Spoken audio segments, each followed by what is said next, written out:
పెట్టినటువంటి ఎన్నికల ముందు ఎగనామా పెట్టినటువంటి రైతు బంధును కూడా ఒకే రోజు 7,200 కోట్లు రైతుల ఖాతాలో జమ చేసినటువంటి ఏకైక ప్రభుత్వం తెలంగాణ ప్రభుత్వం. అది రేవంత్ రెడ్డి గారి ప్రభుత్వం అని చెప్పి మీకు ఈ సందర్భంగా మనం చేస్తున్నాం. పోయిన యాసంగిలో మాత్రమే 2,000 కోట్లు చిల్లరి మేము రైతు ఖాతాలో జమ చేయలేదు. అది వాస్తవం, మేము ఒప్పుకుంటాం. అది కేవలం ఉద్యోగస్తుల యొక్క భారం. మేము ఇచ్చినటువంటి మాట లక్షలాది మంది జీవితాల్లో వెలుగులు నింపడం కోసం మొన్న యాసంగిలో ఆఖరి కిస్తీ మాత్రం మేము ఇయ్యలేదు. దానికి బదులుగా మేము 5,000 కోట్లు పెట్టి మీరు పండించినటువంటి అన్ని పంటల్ని మద్దతు ధరకు కొన్నటువంటి ఏకైక ప్రభుత్వం తెలంగాణ ప్రభుత్వం.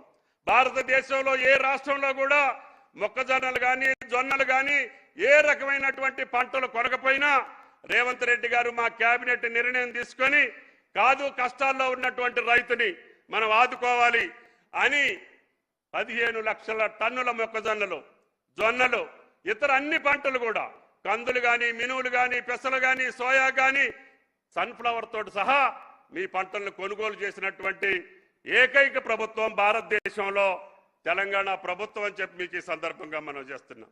అదేవిధంగా రైతు బీమా మీద కూడా అబద్ధాలాడి అడ్డగోలు మాటలతోటి బజార్లో అమ్మడి తిరుగుతున్నారు.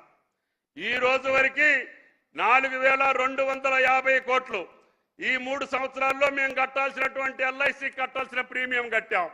మొత్తం సొమ్ము ఏ ఒక్క కుటుంబానికి కూడా బాకీ లేకుండా LICకి ప్రీమియం చెల్లించి ఏ ఒక్క రైతు కుటుంబంలో ప్రమాదం జరిగి ఆయన గారికి రైతు బీమా ఇచ్చినటువంటి ఏకైక ప్రభుత్వం తెలంగాణ ప్రభుత్వం.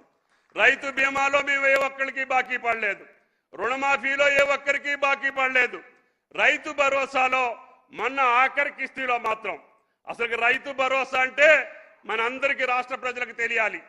ఇది పంట భరోసా, భూమి భరోసా కాదు. నేను ఇదే వేదిక మీద నుంచి చెబుతున్నా, భవిష్యత్తులో ప్రతి రైతు పంట వేసినటువంటి రైతుకి రైతు భరోసా రేవంత్ రెడ్డి గారి ఆధ్వర్యంలో కొనసాగుద్ది అని చెప్పి కూడా మీకు ఈ సందర్భంగా మనం చేస్తున్నాం. అంతేకాకుండా పంట మార్పిడి విధానానికి కూడా మేము అంకురార్పణ చేశాం. ఈరోజు అన్ని పంటల్ని మనం దిగుమతి చేసుకుంటున్నాం.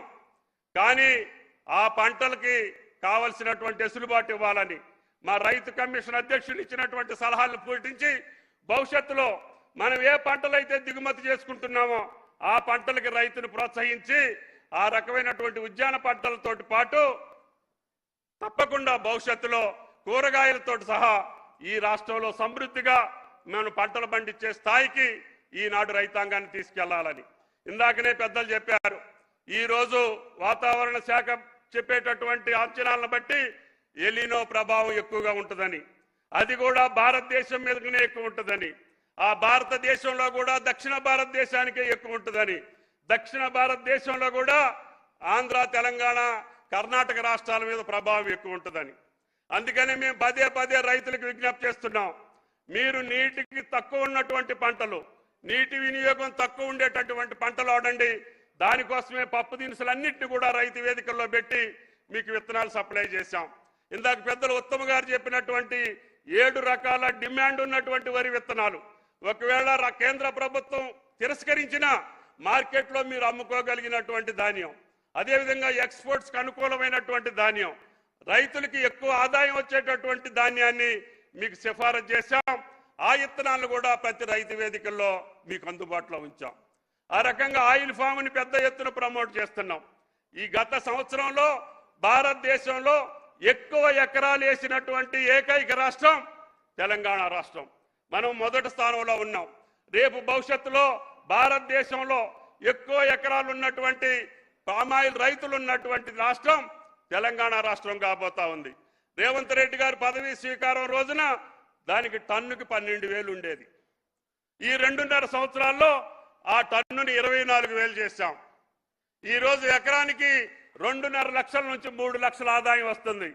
తెలంగాణ అన్ని జిల్లాల్లో కూడా ఫ్యాక్టరీలు నిర్మాణం చేయాలని మా ప్రభుత్వం యొక్క కోరిక, ముఖ్యమంత్రి గారి యొక్క ఆదేశం అని చెప్పి కూడా మీకు ఈ సందర్భంగా మనం చేస్తున్నాం. ఇప్పటికే 14 జిల్లాల్లో ఫ్యాక్టరీ నిర్మాణం కొనసాగుతుంది. 3 లక్షల ఎకరాల రైతులు ఈరోజు సంతోషంతో ఆయిల్ ఫామ్ వ్యవసాయం చేస్తున్నారు. భవిష్యత్తులో దీన్ని 10 లక్షలకు తీసుకెళ్లాలి. అదేవిధంగా 70 లక్షల ఎకరాలకు అవకాశం ఉంది. మీరు ఆలోచన చేయండి. ఎప్పుడైనా సరే రైతు స్థిరంగా నిలబడాలన్నా, ఆయనకి సరైనటువంటి ఆదాయం రావాలన్నా కష్టపడి ఇష్టమైనటువంటి పంటలు, మార్కెట్లో డిమాండ్ ఉన్న పంటలను పండించుకొని ఎంచుకోవాలి. సంప్రదాయ వ్యవసాయం రైతుల్ని ఆగం చేస్తూ ఉంది.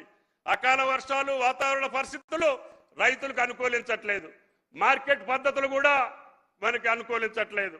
అదేవిధంగా యూరియా వాడకాన్ని మీద కూడా అపహాస్యం చేస్తున్నారు. ఐటీ నిపుణులే వాళ్ళు యాప్ లేదు బోపు లేదు అంటున్నారు.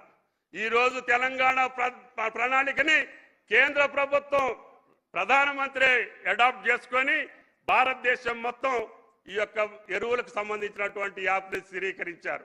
అంటే కేవలం రైతుకే ఎరువులు వెళ్ళాలి, పక్కదారి పట్టకూడదు, పరిశ్రమలకు వెళ్ళకూడదు, దొడ్డిదారిని వెళ్ళకూడదు, బ్లాక్ మార్కెట్ వెళ్ళకూడదు అనే ఉద్దేశంతో యాప్ని పెట్టి 90% రైతులు ఇంటికాడుండి యూరియాని బుక్ చేసుకుంటున్నారు. అదేవిధంగా ఎరువులన్నింటినీ బుక్ చేసుకుంటున్నారు. రైతు సుఖపడటం ప్రతిపక్షాలకు ఇష్టం లేదు, రైతు సంతోషంగా ఉండటం ప్రతిపక్షాలకు ఇష్టం ఉండదు. తెలంగాణ ప్రభుత్వం ఇన్ని కార్యక్రమాలు చేపట్టగలగటం వాళ్ళకి కడుపు మంటగా ఉంది. కాబట్టి ఎవరు కడుపు మంటకి రాష్ట్ర ప్రభుత్వం బాధ్యత కాదు.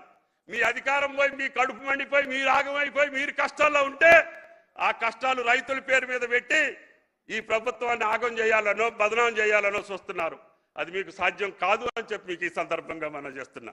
అందుకనే రైతుకి ఏదైనా ఇబ్బంది ఉంటే అది యాప్లో కానీ, రైతు భరోసాలో కానీ, రైతు బీమాలో కానీ, ఇత్తనాల్లో కానీ దేంట్లో సమస్య ఉన్నా తీర్చగలిగేటటువంటి ప్రభుత్వం తెలంగాణ ప్రభుత్వం అని చెప్పి మీకు ఈ సందర్భంగా మనం చేస్తున్నా.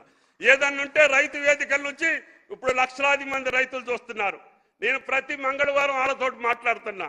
మీకు ఏ కష్టం ఉంటే మాకు చెప్పండి, దాన్ని సరిచేసి మీకు అనుకూలమైనటువంటి పద్ధతులను కొనసాగిస్తానని చెప్పి నేను గంటా బజాయించి చెప్తా ఉంటే బిత్తరపోయినటువంటి ప్రతిపక్షాలు, అధికారం పోయినటువంటి వాళ్ళు, అధికారం కావాలనుకునేటటువంటి పార్టీలు అర్ధంతరం లేకుండా, అర్థం లేకుండా, పర్థం లేకుండా అబద్ధాలు ఆడి మళ్ళీ బట్టగట్టాలనుకుంటే తెలంగాణ ప్రజలు తెలివి కల్లోళ్ళు, అది మీకు సాధ్యం కాదు అని చెప్పి మీకు ఈ సందర్భంగా మనం చేసుకుంటూ ఈ చారిత్రక ఘట్టానికి 9 రోజుల్లో 9,000 కోట్లు రైతుల జేబుల్లో వేయగలిగినటువంటి ఏకైక ప్రభుత్వం తెలంగాణ ప్రభుత్వం అని చెప్పి మీకు ఈ సందర్భంగా మనం చేస్తున్నా.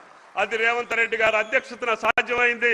ఆయన గారికి ప్రత్యేకంగా ధన్యవాదాలు తెలియజేస్తూ, నాట్ల కంటే ముందే మీ పెట్టుబడి కోసం ఆలోచించి కష్టాలు పక్కన పెట్టి ఈ రోజున 9,000 కోట్లు బట్టి గారి ద్వారా అరగంటలో మీ ఖాతాల్లో వేపిస్తామని చెప్పి ఈ సందర్భంగా మనం చేసుకుంటూ గౌరవ ఆర్థిక మంత్రి గారిని మాట్లాడవలసిందిగా కోరుతున్నాం.